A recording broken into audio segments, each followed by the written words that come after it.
Hello everybody, welcome back after that break. How are you doing? I'm doing fine as we have Get Sourced to Wearable Wales, the two other teams in this 4-team mini tournament at the end of the open bracket week 1. My name is Jack and I'm joined by Link's Clone yet again for this game. It's a best of 3 this time, so we have at least 2 to spectate. How are you doing? I am doing very well. I'm now really focused. I'm super excited to cast the second game, and there's a lot of names that I recognize that even more so than from last. There's amazing players that I've played with in ranked who are just great players and great people. I can't wait for this game to get started. It's because, as you said, just well-known names around the scene, as well as a few picks and bans that, well, have been different from what we usually see. Unfortunately, there's a bit of a technical issues going right now with our overlay for picks and bans, so we're just going to quickly run through a couple of the picks. Just the sort of odder ones that you may not see that often in ranked or in high-level competitive play. For example, Liquid Renegade will be playing on an Odin jungle. We do see an Awelix on Tori Skies, as well as a Guan Yu. So, not all that common, those picks. I like Tori Sky's pick into a Willish to counter the Odin jungle. Simply put, she can pull Odin whenever he tries to lunge. Gravity Surge will fully take effect. And also you have the fact that El Chuckles will also be trying to dive people. So Tori Skies is really going to be trying to catch people as they're diving through the sky. It's got great synergy in that dual lane of Geb and Huyi. Both of them have a knock-up on their kits. Huyi has to use 2 abilities to get the knock-up, but it should be giving the same effect and should allow for very easy ganks once Tori Skies hits that level 5.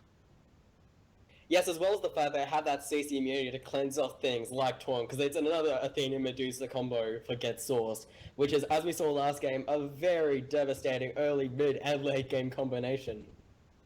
So, how do you think the strategies for picks and bans differentiates between a best of 1 and a best of 3? Yeah, best of 3, I feel like they're like slowly trying to figure out each other's strategies, and then in the second game they're going to be like, okay, they picked this game, we'll try and counter that strategy this game and see if it'll be similar, or it might be completely different picks altogether, depending on how the strategy is played and how close the games really go. Oh, this very frontline oriented comment coming out from Get Sourced. I mean, it's featured a Ravana, an Odin, and an Athena. I mean, those are some gods that are really resilient in that frontline. It can really be very dangerous if Wearable Rails can't deal with them correctly. Well, the thing is, they only have a Wheelish Lip, and they have Hu Yi's Dive. That's all they have. The rest of the team doesn't have any sort of leap. So the Odin cage is going to give a huge effect due to the fact that Scylla can just go, I'm a monster, straight into the cage, and that will be GG if they can't use the Aegis at the right time. But speaking of Aegis, Isis has actually started off with an Aegis early on. That's simply because the Odin jungle will do a lot of damage with that bird bomb, so if you can predict when that's going to come out and know that he's going to get hit by it, be able to immune that damage coming out, as well as the I'm a monster damage because of this Scylla mid lane. Yeah, if Scylla can get farmed, plus getting that deal up as soon as possible, that Scylla will be a menace for the enemy team, and due to the fact that they'll be stopping the circle of protection from Isis with the Odin ring of spears, I don't see how Wearable Wales are going to have an easy time. They're going to have to think very cleverly to figure out how to get past Liquid Renegade and the rest of the team. And finally, we do have the Guan Yu versus Ravana matchup in that solo lane. It's not what you see often, and as I stated before in the last game, I feel like Ravana doesn't really lose a matchup, but this is one of his more difficult ones. Looks through a bit about the dynamics of this matchup in the solo lane. Well, the thing is, Guan Yu actually has quite an interesting advantage with the fact that Tallow Assault actually steals protections from Raven. So even though he'll be taking a little bit less damage, and they both have a heal, so I feel like it will either go a tiny bit to Raven or a tiny bit to Guan Yu, or it'll just be a massive stalemate. But Guan Yu can make things happen if he can land a good cavalry charge. As we talked about before, there's not that many knockups just together in the Hu Yi. Isis in the mid lane has a lot of control as well, so there's a lot of protection for this Hu Yi as we are about to go into game. Ladies and gentlemen, your teams Get Sourced are going to be represented by El Chuckles in that solo lane on that Ravana, Liquid Renegade in the jungle on that Odin, Mouse in the mid lane playing Scylla, Athena and the Medusa going to be piloted by Tomahawk and Rob Diggity for that duo lane. And for Wearable Wales, on the Chaos side, we have Leo playing the formidable Guan Yu. But there's a lot of aggression already onto Tori Skies. That's a huge rotation. He's looking to get wards up quickly. They're going to get jumped on as well. The slow coming out from Pronto Onslaught. Crush is going to be good. El Chuggles picks the first blood. Tori Skies is going to get punished for that aggressive warding. Get Sauce, they did a great rotation there with both Rob Diggity, Mouse, and Chuckles. You wouldn't normally see an ADC over in the solo lane, but they grouped up and were prepared for the fact that Willish were trying to ward deep. That was a very good play by Get Sauce. It was also good communication by Get Sauce, because they said, well, it's a level 1 of Wheelix. If they get Suku, then that's a win in our books, because considering that doesn't give them great clear. I like what Tomahawk's just done there. Use the shield wall to make sure that it has the passive. It does a bit of extra damage compared to an Athena regular basic attack, so it will help augment the clear just that tiny bit extra. Yeah, that is a very huge advantage for that duo lane. And it also turns out Get Sauce are setting up the mid camps early on as possible to deny as much farm from Wearable Worlds as they already are behind due to that first blood. Oh, they're going to invade as well on the right-hand side. Sorry, Skies does have that power potion of Wheelix, forced to get up onto Suku and get out, popping a health potion as well. But this blue buff, it belongs to Get Sauce and L Chuckles. That was a very good invasion there. They were able to secure the minicamps and that blue buff. Wearable Worlds are already having an extremely rough start to begin with. And usually you would expect the actual Get Sauce to have a rough time due to the fact they picked a Scylla versus an Isis, which early on you think would be a hard time. But they're using that solo lane to get early farm, and due to the fact that Mouse was able to help pick up that first blood, Mouse is actually having a lot easier of a time now. Well, all Chuckles is set in this lane. Oda doesn't really have to come back into this lane, except for if Leo's very low and can't really escape from a potential gank if Odin comes around. So there's going to be a lot of focus on this Isis. And, well, going to pick up the blue buff is Liquid Renegade, giving him the benefits of nigh on infinite mana and 10% cooldown reduction. It's going to be very dangerous for this Isis to stay anywhere near this mid lane. Yes, you have to be very careful when it comes to Liquid Renegade, because the only sort of escape she has is the Wingast, which is moving backwards at a tiny bit faster, kind of similar to the Ryle of last game. She needs to make sure she does not get caught out, because if she gets caught out, even with the circle protection, the Ring of Spears will ensure that nothing can come from that. So what do you think of the fact that Odin has got Blink on as his first active?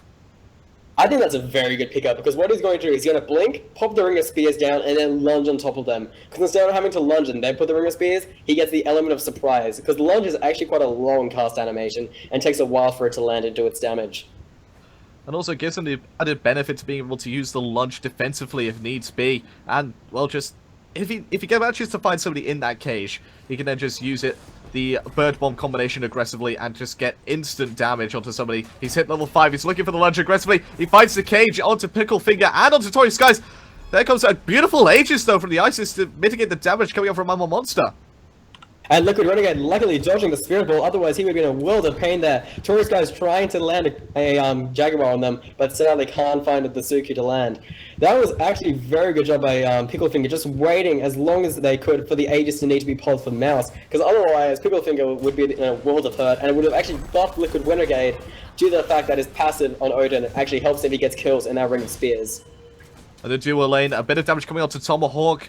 And Wayan looking just to try and stand this aggression coming out from this Athena, but there's not much he can do with a full wave there as well. Freemason having a bit of a tough time right now trying to help clear this wave. I feel it's actually quite an interesting lane between Geb and Huyu, because Huyu can actually supplement the fact that Geb has pretty poor lane clear, using that Ricochet to really take advantage of the full lane clear, as well as the triple bounce on camps like that. And he's got into that level 5 size access to that Sunbreaker ultimate. Cataclysm is also online, so there's a bit of potential for a fight on this duo lane. You have to remember that there is the Taunt Stonegaze combination up and ready for Get Sourced. If they get caught, they are almost certainly dead. And Geb, interestingly enough, hasn't gone into the Blink, but actually picked up Shell first relic, so until level 11, he won't be actually able to blink into the teamfight. And there blue buff going to be cleared out here, going to be split 3 ways. They really want to secure this blue buff for this Guanyu because they don't have the time for it. Going to get caught out here. Not going to get caught out actually by the Gunga's might. That slow would have been very devastating for this Guanyu had it been caught. But the Stone Shield was needed onto the Willix. Raven Shout being popped. Not going to be finding anybody with a lunge though. And also over in the duo lane, Almoen is actually getting pretty low by Rob Diggity, just applying that pressure, both with the acid spray as well as the passive bonus from a 1. It's a lot of damage coming out to Huyi, and since he's gone into Transcendence start, he won't be able to lifesteal anything off, which is expected from all ADCs to really go Transcendence.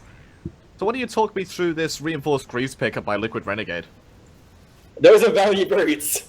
That's actually a very good pickup on Odin, due to the fact that he'll be getting passive physical power if he gets killed in that cage. So instead he's focusing on the fact that he wants to deal with the fact that their team has a lot of CC, especially coming from stuns like Isis, that'd be a Willish lunge, and Odin just doesn't want to have any of it.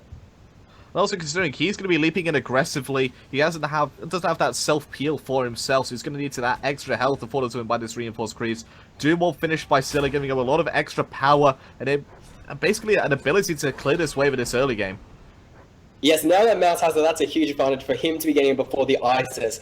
Because what you would actually expect is Picklefinger to be in the lead, but due to the fact that as we saw at the very beginning, Mouse did a lot of good rotations, secured more camps than he normally would. Mouse is actually quite far ahead compared to the ISIS. Because usually it would take Scylla till level 9 to be able to full clear a wave, but level 7 already being able to do it with just a single crush. You got 3-man splitting the mid-wave for Wearable Whales. Looking for a rotation right now, but there's nowhere for them to rotate. Medusa is off the map, no ward spotting out Rob Diggity as he goes for these ball camps. Yeah, they're just both teams are just farming up. Smartly enough, Geb actually went into the Traveler's Shoes, which is actually quite a good pickup for Geb due to the fact he'll be gaining gold every time he lands a Shockwave, every 90 seconds, or if he lands a Cataclysm or anything on a god, he gets 30 gold per hero. During that taunted out of the wing gust is Isis. Coming in with the Odin Cage. There goes a lot of ultimates as well. Picklefinger actually picks up Mouse. He evens up the score to 1-1. Liquid Renegade have to get out. He knows the Gravity Surge is offline, being used on that Scylla to help secure that kill. And over in the solo, El Chuckles was about to try and dive deep into the Wearable Whales jungle, but safely retreats backwards and is now looking to push his tier 1 in the solo lane. Oh, just off the mark with that taunt is Tomahawk onto Picklefinger. He's going to be a bit safer right now, knowing that the Scylla going to have the Doom Orb stacks reset by half. Down to 7 right now is Mouse. So it's not devastating as you would expect. It's just 2.5 waves of farm that he's missing out on those Doom Orb stacks to get it fully stacked. So, over in the dual lane, though, rotation seems to be coming out from Wearable Whales. I don't see if they can actually be able to get a successful gank off here. They don't have the Gravity Surge to be able to pull people away and into a dangerous position for them to be able to get a kill. Scylla, meanwhile, just in the mid lane, going to be facing down 3 people. He's not scared. He's absolutely fine. He knows that Athena and Odin are nearby, so Contest comes over to his right hand mid-harpies. Athena going to go in with the taunts. Yes, there it is. He finds the taunt onto Picklefinger over the top with the Odin Bird Bomb triple cage. And the Scylla ultimate just doesn't get enough damage onto Freemason, unfortunately. However, he's able to pick up a kill there for the Odin passive, and Picklefinger caught him while they're trying to Mouse picking up a great kill there with the crush, and El Chuckles running around trying to see if he can find anyone else, with Leo being forced to run away using the Italo Assault to get away. And there we go, the blue buff once again goes to El Chuckles. Leo's only had 1 in the 7 minutes that this game has been going on. It's not a brilliant life for the solo lane when you don't have access to that blue buff. He's got the Bluestone Pendant, so he does have 100 extra mana, but there's not really any sustain for him for his mana. Oh, Guan Yu uses a lot of mana very quickly. He is someone who needs a blue buff. He's one of those people who desperately needs that blue buff, and being denied it, as he said, is so crucial. Over on the left-hand side, Rob Diggity going to be the recipient of a Tomahawk and Athena ult, going aggressively. The Stone Gaze is going to be good. The Geb Shield and the beads forced onto Tori Skies. Mouse on the rotation as well, does not have access to I'm a Monster, but he doesn't care. He's looking for the rotation. His crush is doing so much damage. You can see, in fact, he's already no, he actually doesn't clear one of the boars. No, he gets forced to the back of that, as you could see that Taurus Skies, Picklefinger, and Freemason are both at the red and ready to fight. And now Odin just doing some free farm in the mid lane. He is ahead in experience and gold over this Wheelex. More so in gold to the tune of about 600. That's because of that early rotation for that first blood and getting kills already in the major team fights. But he's also ahead in physical, he's actually ahead due to the fact he's able to actually get a kill finally on his passive, which is a huge benefit to Odin. The more passive kills you get, the more physical power, and the less likely he actually needed to go into that warrior tower. Oh, but double taunts in the mid lane. The crush is going to be just off the mark. The roots is going to be good onto Picklefinger. The Aegis is up, so good discipline by Mouse there not to go into I'm a Monster straight away. They need to be very patient, bait out that Aegis. If they can bait it out, that would be a huge disadvantage for Picklefinger, as the cooldown on Aegis is much longer now due to the changes in Season 3. So what do you think of El Chuckle's decision on this Ravana to go into a Hidden Anemian line instead of the more traditional Breastplate of Valor? That is a very weird choice, but due to the fact he's dealing with an Wheelish and a Hu Yi, they're both very much auto-attack based. So he wants to ensure that if Taurus Skies tries to engage on him, he will just be doing more and more damage to himself. And due to the fact that Wheelish is pretty far behind and only been able to start building the Ocean's Wrath, it's just going to be hurting her even more. Odin setting up for a gank. He's looking for Picklefinger. He's going to find it. The Raven Shout doing a lot of damage. Tomahawk is going to be able to find something onto Picklefinger. The Isis Circle Protection doing a lot there to save his life. And they're actually going to turn it on to Liquid Renegade. Picks up a kill. El Chuckles picks up one as well on a massive rotation. Tomahawk in the backline. He should fall to this. Huyi. Leo actually pills it up with the Talon Assault, but it left Freemason by himself. 4 members surrounding him. Freemason actually picks up Liquid Renegade. And he's actually going to get out is the Geb.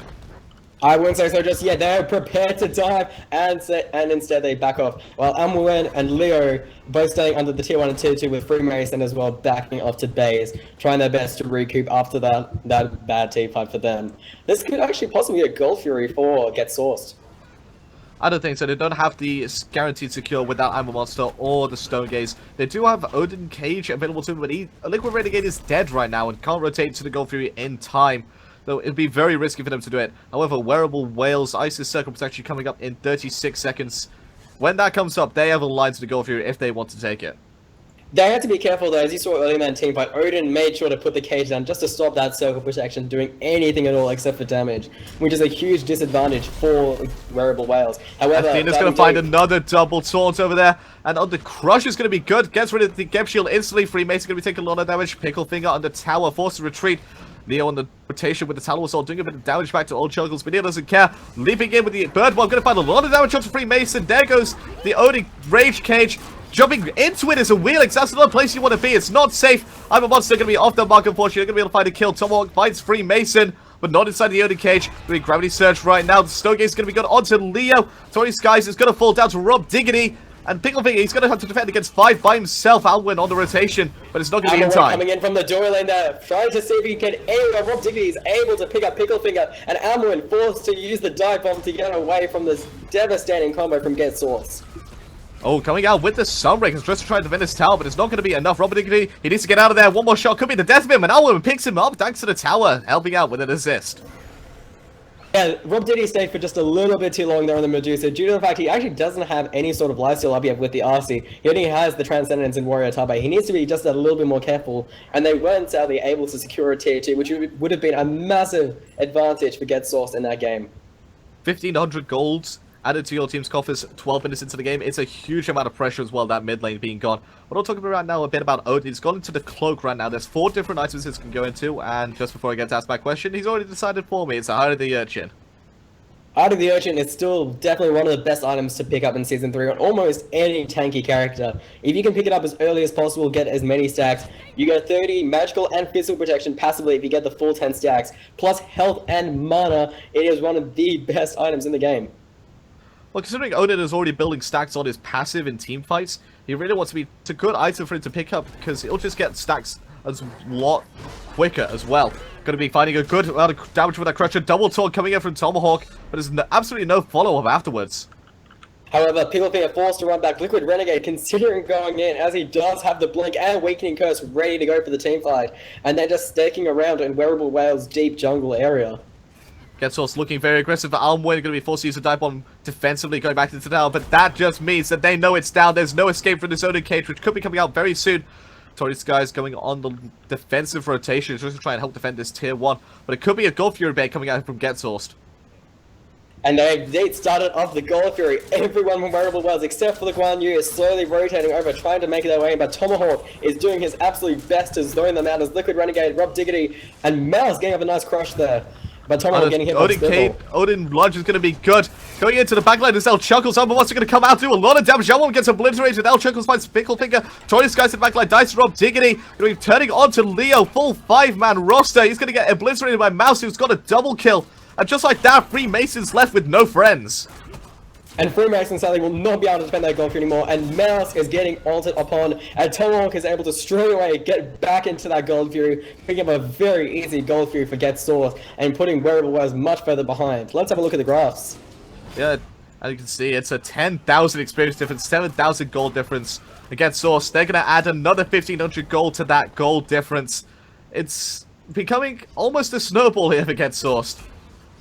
And also, if you ever look at the play damage, Scylla is the one, as you would kind of expect, laying those armor monsters almost 4 out of 5 times as one who's on top of those damage charts, doing 8,000 damage with Robin close behind due to the amount of poke, as you said, he can have in lane. While Medusa... Oh, Freemason is in a very dangerous position. He's behind his tier 1, but that's not safe. 4-man Cataclysm to try and help him get out of the situation, but it's not going to be enough. A good route from El Chuckle should secure his life. And the Odin Cage comes down, trapping in Leo as Taurus guys is running away from his line with El Choco slowly chasing behind with Tomahawk getting the taunt off. And a double taunt is going to be fantastic for that fight. The entry pendant was used by Pickle Finger. Mouse picks him up, is just on a rampage. This is Scylla. Is there any way they can deal with him? 50 stacks on the Doom, or Pen boots stacks on the shoes of the Magi. And it's now going to go into what I assume is going to be an Obsidian Shard. It's a huge amount of power and damage on the Scylla. Obsidian Shard is currently the best pen item to be going in Season 3. Due to the changes of Spear, Obsidian Shard is the better way to go when it comes to your pen and magical power. And as you said, if Scylla gets that item online pretty soon, and she just finished building it, she is truly a menace to deal with the fact that they won't have any healing due to that Odin Cage coming out from Liquid Renegade. I don't know if Wearable Whales can actually do much about this. So what do you think has to happen if the game goes the way we expect it to, given the current circumstances, which is Get Source winning? What do Wearable Whales have to do in the next game to make sure that they can not have this happen again? Ban Athena. I feel like that is something people are forgetting to do this tournament, and they are. Oh, but on the left-hand so side, Tori's guys looking for the Moonlight Charge, not going to find a Rob Diggity, can be recipient of another Hinos. And Tori's guys is trapped in that cage, taking a lot of damage. Rob Diggity picks up Tori's guys to add yet another stack to his passive. I'm a monster off the mark, unfortunately. Huyi gets out with a slim bit of health. However, Freemason's still trapped there, trying to roll away. Odin lunging on top of him, but he's able to get the CC form of the rollout out, and Freemason is able to get back under tower. And it's tier 1 on the left-hand side. It's not safe. Teleporting in is the Guan Yu, but he just be teleporting himself into a bad position rather than making his way over here slowly. Left side tier 1 has been destroyed. Left side tier 2 left exposed. It's a 5 versus 4 right now. Picklefinger going to get taunted in. The Stonegates is amazing, but Liquid Renegade instantly obliterates Picklefinger. Meanwhile, Leo gets destroyed by Rob Diggity. Golden Cage comes down onto Freemason, and that should spell the end for this Geb. And Geb trapped in the Odin Cage, not much he can do. There comes the gun to his mind, and Mouse picks up the kill with the crush just as the cage is ending there. So Render Vote has started. They are down 5 towers. There are 6 towers still one Get Source. Wearable Whales only have really 3 Phoenixes and then 1 tier 2 in the Solar to defend them. I feel like this is actually GG moment for Wearable Whales, and Get Source can move easily into game 2 with the first win of the series. And we're going to get taunted and take a lot of damage over a kick from El Chuckles. Picks it just before he can heal up from that fountain. First Phoenix in the game, 17 minutes in to Get Source. And you can see Wearable Whales Titan is under attack. Just 1 tower remains and 2 Phoenixes. The goal difference is at a 14,000. Wearable Whales, I'm sorry, you just have to write this off as a loss. There's very little you can do to win this game at this point. What they need to do, ward up, because currently if you look at the ward, all the warding is done by Get Source. Their entire deep jungle of Wearable Whales has got wards everywhere. I can see little blue blips everywhere on that map. And currently they're just trying to engage in 5v5s where they know they're not going to win. There's so much fun. Like, there's 4 levels between the junglers. There's 5 levels between the solo laners. 4 levels between the mid laners, 3 levels between the support, and 4 levels between the ADCs. I just don't know why they're trying to engage, and Leo actually going to get caught out here. Not going to be the recipient of a taunt, though, so the Odin Gumba Stomp is going to fail, unfortunately, but this right side tier 2, you know, Get Source are looking at it. They want this. Their mouths are dripping with saliva, trying to just think about taking this tower down. The thing is, they could easily just bait it out, or they could just, as they're doing that, which looks like they might just be going, try and take that tier 2 out, and then go for the 5 giant. Liquid Renegade actually running behind Wearable Whales, see if they can catch anyone out. It's actually going to get caught out there by the Huyi, Mark of the Golden Crow, but that, just the pressure of Odin coming from behind is enough to secure that tier 2. All the towers are gone down for Wearable Whales. There is nowhere safe for them to really stay and have a forward base, apart from their Phoenixes. Well, the Phoenixes, they are literally the base. And there's not much they can do anymore. As Get Source starts on the Fire Giant, Wearable Whales put in that final assault trying to do something, but Tomahawk knows they're there from the wards. Oh, Leo, that is not a good space for you to be in. Rob Diggity picks him up, and he's on a rampage, is that Medusa. Mouse has been doing an extremely good job landing the Sickins there. The other monsters have been still very good this game. Mouse has done an incredible job, really proving how strong Scylla can be if she gets farmed like this. 6 kills, Odin Cage goes down. That Odin Cage onto Freemason was absolutely glorious. It stops the Geb from getting in and anywhere near to try to steal his Taurus guys. Falls down to El Chuckles and Freemasons in a bad spot, being chased down by the 2 damage dealers. Yes, they're not there to try and take the Phoenix, but there's no way you can deal with them. It's going to be slowed down by the Medusa rolls. That should be the end of the Geb. Liquid Renegades picks up the Pickled Finger, and Alwyn, as that Huyi, the only surviving member of Wearable Whales. Leo has just spawned, but taking a lot of damage from that shield wall is the ADC, and this Phoenix is going to go down very quickly. and they're probably going to either go straight for the Titan, take that final Phoenix. They have Fire Giant, they are so far ahead. This is GG for Get Source. The Titan is now under attack. El Chungle is being cheeky, trying to play around people in the fountain, while the rest of the team is taking out the Titan.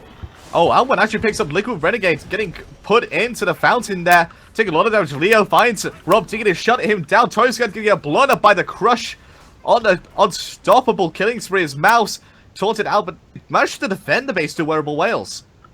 And as that's happening, Winions are just pouring in from both Duo and Solo, with the Mid Phoenix still up. Currently, the Titan is just below half health. Wearable Whales are going to have to pull a miracle if they want to win this first game for the season, for this session. What do you think of this double stacking build coming out from Scylla? It's a lot of power, if you ask me. That is a very smart build, and what I'm expecting next possibly is a Soul Reaver. Once she has those items online, I don't think anyone can stop Mouse. Mouse has always been allowed to be in that backline survive. Still actually has a Fire Giant on her. I honestly would like to see a Rod Tahuti come out next. Just to go overboard with the amount of power that they can do. That Titan is on about 4,000 health. It's not regenning considering one or more Phoenixes have been taken down. There's nothing much more that Wearable Whales can do except just hold out for these Phoenixes to respawn and look to take the next Fire Giant with a steal. Well, talking about waiting for Phoenixes to respawn, the left side has actually finally respawned for them, meaning the 5 minutes only now pushing down the one lane where Leo and Tori Scars are both trying their best to push it back and see if they can even take a single tower of Death Source. Still 2 fire waves remain in this left-hand side, and, well, Alban is going to be able to clear those up, no problemo. He's going into the Igvar right now as his 4th item. It's generally considered a cheap, great boxing item, but he can't box anybody right now, especially considering he's 4 levels behind his lane opponent. And due to the fact that Rob Diggity actually has anti-healing with Lacerate, I don't know if Alban can even consider boxing someone. It won't be a very Blink good fight. Cataclysm finds 3 people. El Chucker's going to be able to use his overhead kick to see immune there. Freemason going to be in a lot of trouble here. Sinner, I'm a monster active. Who's he looking at? Who's the tasty target? Nobody. Good blink from Torrance guys to avoid the damage there. I'll come to Sun to try and create some zone space. El Chuckles and Liquid Renegade there.